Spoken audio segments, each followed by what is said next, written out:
Bonjour et bienvenue dans cette nouvelle vidéo. Si vous vous demandez comment exprimer vos besoins dans le couple, comment exprimer ses besoins dans le couple de la bonne façon, en tout cas d'une façon qui permette à ce que ces besoins-là soient entendus par l'autre, alors cette vidéo est faite pour vous et j'aimerais remercier Gigi Lulu qui a posé la question de savoir comment exprimer ses besoins dans le couple sous les commentaires, dans les commentaires sous la vidéo précédente de la semaine précédente parce que comme vous le savez, effectivement, tous les vendredis ici, nous parlons couple. Dans ce cadre, elle avait posé cette question et j'ai voulu répondre à cette question et je la remercie de l'avoir posée. Je la remercie pour sa fidélité, pour sa réactivité et je vous remercie tous en tout cas d'être présents, de me suivre, de participer, d'aimer les vidéos, de les partager parce que voilà, cette chaîne existe grâce à vous et comme je l'ai toujours dit, chaque fois que au moins une personne trouve son compte dans une des vidéos que je partage, j'estime avoir atteint ma mission parce que ça veut dire que c'est pour cette personne-là que je parlais. Si vous voulez exprimer efficacement vos besoins dans le couple, c'est que ça veut dire que actuellement vous avez le sentiment que l'autre ne comprend pas vraiment vos besoins. Ça veut dire que vous avez le sentiment que l'autre ne comprend pas ce dont vous avez besoin et que vous réclamez. Mais pourquoi est-ce que c'est ainsi? Ça peut être ainsi parce que, en général, lorsque nous voulons exprimer nos besoins, nous ne pensons pas au fait que c'est un besoin que nous voulons exprimer. Parce que ça passe par le reproche. Nous reprochons tout simplement à l'autre de ne pas nous donner ou de ne pas faire ce que nous attendions qu'elle fasse. Donc ce reproche-là, c'est un peu comme le cri d'un bébé qui a faim, mais qui ne peut pas dire j'ai faim parce qu'il ne sait pas parler, mais qui l'exprime donc par ce manque et cette frustration-là qui sort par des cris. Donc votre reproche est en fait l'expression verbale d'une frustration que vous avez suite à un besoin qui n'est pas comblé. Ça veut dire que j'ai besoin de quelque chose, je ne l'ai pas, je suis frustré et comme je suis frustré, je reproche à l'autre de ne pas me l'avoir donné et comme je reproche à l'autre de ne pas me l'avoir donné, je le lui dis sur un ton parfois très sec, parfois un ton qui va, dans lequel il va sentir que je suis pas content, parfois un ton qui lui manque de respect, enfin, on peut prendre toutes les nuances possibles et tout, mais en tout cas, l'autre perçoit cela d'une façon comme étant une attaque. Et quand l'autre perçoit cela comme étant une attaque, qu'est-ce qu'il fait à votre avis? Il se défend la plupart du temps, parce que parfois, voilà, si cet autre a assez de recul, il peut comprendre que vous êtes en train de vouloir exprimer un besoin et vous cherchez et vous aider à trouver le besoin que vous voulez exprimer et ainsi, il ne va pas y avoir de tension ou de dispute. Mais si l'autre est dans une situation où il réagit simplement parce qu'il se sent attaqué, la dispute va naître, il va vous reprocher également des choses, et finalement, voilà, la soirée va être simplement gâchée. Ça veut dire que quand on veut exprimer ses besoins, il y a plusieurs étapes à cela, il y a plusieurs choses à comprendre, et c'est très bien de vouloir être clair et de vouloir exprimer clairement ses besoins. La première étape, déjà, c'est de comprendre que ce n'est pas parce que je veux bien faire quelque chose que ça veut dire que je sais le faire ou que ça va se faire seul. C'est très bien de vouloir être capable d'exprimer ses besoins de façon à ce que l'autre les comprenne sans que ça ne cause de la dispute, de la discorde, du froid, de la tension, de l'énervement et tout ce que vous connaissez. D'accord? C'est bien de vouloir cela. Et c'est même très louable. Ça veut dire que vous voulez que les choses soient meilleures dans votre relation et c'est fantastique comme ça. C'est avec ce type d'aspiration que l'on va plus loin. C'est avec ce type d'aspiration que l'on élève le niveau. Parce que celui qui ne veut pas mieux ne peut pas obtenir mieux. On obtient mieux quand on veut mieux. Et maintenant, c'est pas parce que je veux mieux que j'obtiens forcément mieux. Il faut que je fasse ce qu'il faut pour obtenir mieux. Donc, gardez en conscience que ce n'est pas parce que je veux ça que ça va se faire seul. Il faut que je sois conscient et consciente qu'il va falloir que je m'observe, que j'analyse mon comportement, que je choisisse consciemment d'agir comme il faut pour avoir le résultat que je recherche, que j'ai la patience de mettre cela en place, comme la patience que l'on a quand on sème une graine. Parce que si je n'ai pas encore l'habitude de faire ça dans ma relation d'aujourd'hui, il est important que je sache que c'est une nouvelle habitude que je dois mettre en place. Et les habitudes, ça prend du temps pour être mis en place. Mais tant que j'ai la conscience de vouloir bien faire et que mon intention à chaque fois que j'agis, à chaque fois que je veux porter un reproche, à chaque fois que je fais quelque chose, soit de vraiment bien faire, je veille à cela. Et avec le temps, les choses vont se faire. Donc ça, c'est la première étape. Être conscient qu'il va falloir que j'y mette vraiment du mien et que je le fasse volontairement, consciemment. Et voilà, première chose. La deuxième chose que vous devez comprendre, c'est que puisque je veux être capable d'exprimer vraiment mes besoins, il est important que J'identifie comment est-ce que je les exprime actuellement. Nous avons vu précédemment qu'en général, j'utilise le reproche et que le reproche, en fait, ce n'est qu'une façon extérieure de dire que j'ai besoin de quelque chose, mais une mauvaise façon de le dire. Enfin, une façon que l'autre ne comprend pas, en tout cas. C'est peut-être pas mauvais, j'en sais rien, il n'y a pas de jugement à faire, mais c'est une façon que l'autre ne comprend pas et ça donne des résultats qui ne sont pas ceux que je veux. Donc, chaque fois que je vais avoir envie de faire un reproche, il va falloir que j'entre dans une phase d'observation où, quand j'ai une frustration et qu'un reproche a envie de naître, que j'évite de faire ce reproche-là et que je me demande qu'est-ce que ça m'enseigne sur moi? Quel est le besoin que je suis en train de vouloir demander à être comblé par ce reproche? Quel est ce besoin-là que je veux que l'autre m'aide à combler au point où, parce qu'il n'est pas comblé, je suis frustré et que je veux le reprocher? Parce que si je ne sais pas quel besoin je vais exprimer, comment est-ce que je l'exprime? Donc, il est important que j'identifie les situations où j'ai un besoin non comblé et que je comprenne quel besoin se cache derrière cela. D'accord? Derrière cette frustration. En général, ce sont les mêmes besoins qui reviennent, hein. Les reproches, les disputes en général dans les couples, c'est en général les mêmes choses qui reviennent, mais parce qu'on n'arrive pas à désamorcer de la façon efficace comment est-ce qu'il faudrait faire, ça revient toujours. Et c'est pour ça qu'on va dire, oui, on a déjà parlé de ça, tu remets toujours ça sur la table, pourquoi est-ce que tu es toujours comme ça? Voilà, parce que l'autre a le sentiment que c'est toujours les mêmes choses qui reviennent. Voilà, on n'a pas 15 000 besoins à combler. Et en général, il y a des besoins principaux, certaines choses que l'on attend parce que ces choses-là correspondent à la façon dont on se sent peut-être aimé par l'autre. Et ces choses-là, c'est les mêmes choses qui reviennent en général. Et si on arrive à les identifier et qu'on arrive à l'exprimer et qu'on arrive à trouver la façon qui nous convient de fonctionner avec ça, voilà, les reproches, les disputes vont être un peu moins fréquentes que ce qu'elles sont. Donc, j'identifie mon besoin à partir de la frustration. Donc, quand je suis frustré, que je vais reprocher, j'identifie le besoin qui se cache derrière. La troisième chose, bien sûr, ça va être une fois que j'ai identifié ce besoin-là, il va falloir que je l'exprime. Pour l'exprimer, bien sûr, comment exprimer ces besoins dans une relation? On en parle. C'est tout. On en parle. Mais comment est-ce qu'on en parle? On en parle dans des conditions qui permettent à ce que l'autre soit vraiment à l'écoute. Si une dispute éclate tout de suite et que je dis oui, mais en réalité, j'ai même besoin de ci, j'ai même besoin de ça, c'est pas le moment de dire ça parce que vous avez déjà créé une atmosphère qui élimine toute écoute, à moins que l'autre soit assez libre ou alors prenne assez de recul pour comprendre que c'est un besoin que vous êtes en train d'exprimer et qu'il dirige la conversation.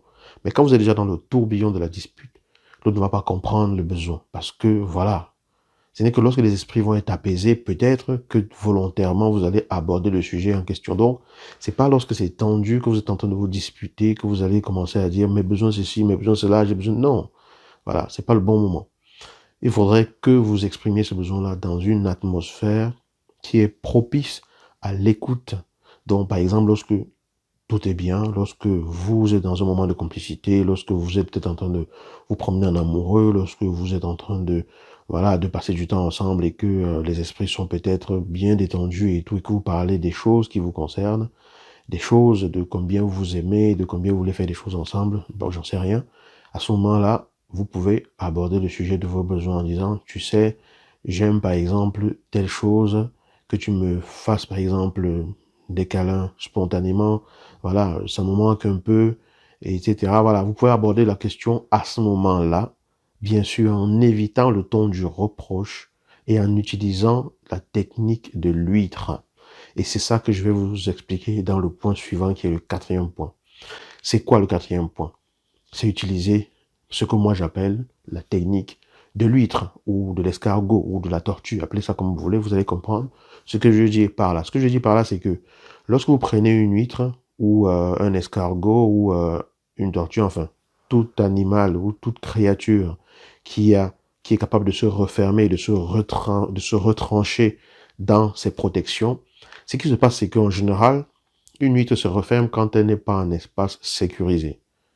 Un escargot, vous le touchez, il rentre dans sa coquille. Ils ne sortent de leur coquille où l'huître ne s'ouvre que si l'atmosphère est une atmosphère de confiance, que si elle se sent vraiment en confiance. Donc maintenant que vous avez identifié votre besoin, que vous avez compris que ce n'est pas en reprochant que ça va marcher, il est important que vous l'exprimiez. Et pour l'exprimer, il va falloir que vous le fassiez dans une atmosphère qui est libre de tout reproche, une atmosphère détendue, une atmosphère préalable, dans laquelle il n'y a pas forcément de tension, et que vous utilisiez la technique de l'huître en quoi faisant? en mettant l'autre en confiance, en mettant l'autre à l'aise, que l'autre ne se sente pas attaqué. Si chaque fois que vous avez abordé le sujet, l'autre s'est senti attaqué, dès que vous allez aborder le sujet, il pourrait percevoir là-dedans que vous êtes encore en train de vouloir l'attaquer. Mais qu'est-ce que ça va consister, la technique de l'huître? C'est de créer la confiance. Créer la confiance en rassurant. Rassurant en quelle façon? En disant par exemple, oui, tu sais que j'aime les câlins, tu sais que j'aime quand tu me prends dans tes bras, que tu me fasses un bisou en passant et tout. Voilà. Du coup, bon, ces derniers temps, ça n'arrive pas souvent, mais c'est pas grave, ça je comprends très bien parce qu'on est très très débordé. Je sais que tu es très préoccupé par autre chose et je sais que ce n'est pas forcément que tu veux pas le faire ou quoi que ce soit parce que voilà, j'avoue quand même que je suis vraiment très content de t'avoir parce qu'il y a tellement de choses que sans toi, je ne saurais comment je pourrais les faire. Et du coup, quand on est submergé tous, il y a des choses qui nous échappent, il y a des choses auxquelles on ne pense pas spontanément. C'est pour ça que, voilà, moi, je t'en veux pas. Hein. Je sais seulement que, voilà, on a énormément de choses à faire et que tu es peut-être beaucoup préoccupé par des choses. Donc, c'est juste pour te rappeler que moi, j'aime ça. Et voilà, si de temps en temps, tu peux recommencer à faire ça et tout, moi, ça m'apporterait beaucoup, ça me ferait beaucoup de bien et tout. Mais dans tous les cas, sache que moi, je t'aime pleinement, etc. Bon, bref, vous avez compris l'idée. L'idée, c'est de rassurer l'autre dans la position que l'autre occupe. Rassurez l'autre dans le rôle que l'autre a dans votre vie.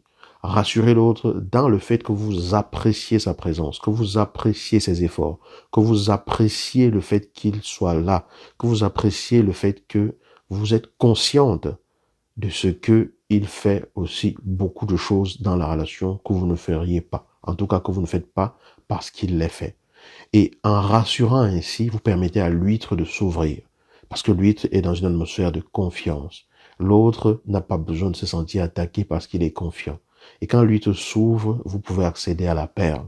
Vous pouvez accéder au trésor. Vous pouvez accéder au cœur de cette huître en posant votre demande dans cette atmosphère vraiment bienveillante qui valorise quelle est la place que l'autre occupe dans votre relation, que l'autre occupe dans votre vie. Voilà. Donc, si vous abordez les choses sous cet angle-là, cela pourrait vraiment amener une différence. Je ne dis pas que ça va être forcément facile de mettre tout ceci en place, mais si on veut mieux, on peut mieux. D'accord?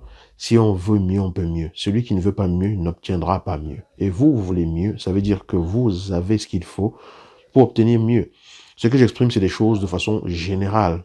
C'est des choses de façon générale que vous devez adapter à votre situation. Donc, en résumé, dans cette vidéo, je vous ai exprimé que la première chose, quand vous vous demandez comment exprimer vos besoins, c'est de comprendre que ce n'est pas parce que je veux changer la façon dont je fais les choses actuellement que ça va changer tout seul, mais il faut que je le fasse consciemment. Donc, c'est un appel à agir efficacement, à être vraiment actrice, à être vraiment acteur de ce qui se passe dans ma relation et à retrousser les manches pour le faire et c'est fantastique. Vous avez pris la bonne décision en vous posant cette question et maintenant, à vous de jouer. La deuxième chose, c'est qu'il faut que j'identifie vraiment les besoins que je veux exprimer. Et pour cela, je peux commencer simplement par me demander qu'est-ce que je reproche le plus souvent? Qu'est-ce qui est le plus souvent source de frustration et que je reproche à l'autre? Parce qu'en général, les reproches sont toujours les mêmes qui reviennent. Et à partir de là, je vais identifier les besoins les plus importants sur lesquels il faut que j'agisse pour commencer. Il y en a d'autres, mais ceux-là ne sont peut-être pas encore venus à la surface sous forme de frustration et de reproches. Donc, on s'attaque à ceux qui minent votre vie de couple actuellement et qui font que le reproche vient souvent. Donc, on s'attaque à ceux-là en premier. Et la troisième chose, ça va être de comprendre que un besoin, pour l'exprimer, bien sûr, il faut communiquer. On communique en discutant avec l'autre, en parlant avec l'autre, en utilisant en tout cas le moyen de communication qui vous a permis de connecter et de vous rencontrer et qui vous permet d'échanger habituellement. Donc, vous communiquez, il faut le dire à l'autre. Mais pour le dire, il faut le dire dans une atmosphère bienveillante, dans une atmosphère qui n'agresse pas, dans une atmosphère où le reproche est banni. D'accord? Et pour cela, on utilise la technique de l'huître et c'est la quatrième étape à considérer, c'est que il est important de valoriser l'autre dans ce qu'il a eu à faire jusqu'à présent. Il est important de reconnaître que l'autre n'agit pas forcément avec de mauvaises intentions ou qu'il ne veut pas forcément nous nuire. Il est important que l'autre comprenne qu'on a compris qu'il n'est pas animé par les mauvaises intentions ou par le mauvais cœur, d'accord? Mais que peut-être que ça lui échappe parce qu'il a énormément à faire. Peut-être que ça lui échappe parce qu'il est préoccupé par certaines choses. Peut-être que ça lui échappe, peut-être parce qu'il n'y a pas pensé, mais on ne reproche pas. On valorise ce qu'on a et on présente ce qu'on aimerait de nouveau avoir ou qu'on aimerait créer dans la relation.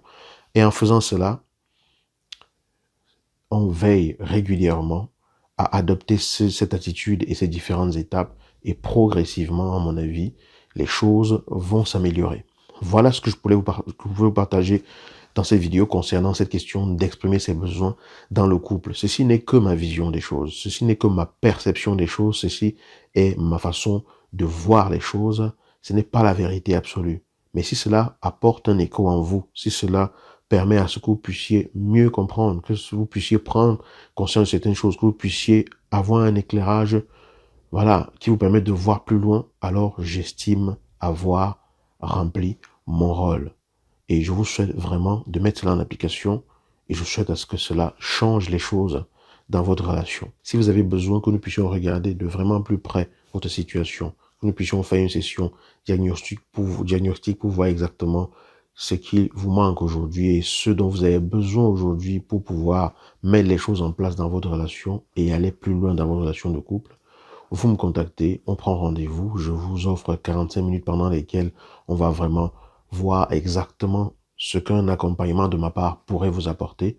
Et si ça marche pour vous et pour moi, je me ferai un plaisir de vous accompagner à atteindre votre objectif, à tracer la carte de votre vie de bonheur à deux. Je vous dis à bientôt. Ciao.